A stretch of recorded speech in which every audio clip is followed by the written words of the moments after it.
সবাইকে শুভ সকাল। আমি যখন বাবার বাড়িতে গিয়েছিলাম তখন আমি চন্দ্রমল্লিকা ফুল গাছগুলোর ভিডিও করেছিলাম, কারণ ফুল গাছগুলোতে প্রচুর পরিমাণে কলি এসেছিল। আমি মোট 4টি টবে চন্দ্রমল্লিকা ফুল গাছ লাগিয়েছি, আর প্রতিটা টবের ফুল গাছেই অনেকগুলো কলি এসেছিল, যা দেখে আমি প্রচুর খুশি হয়েছিলাম।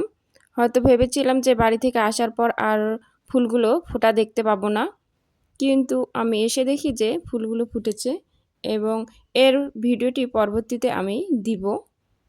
ফুলগুলো ফোটার পর গাছগুলো অনেক সুন্দর লাগতেছিল।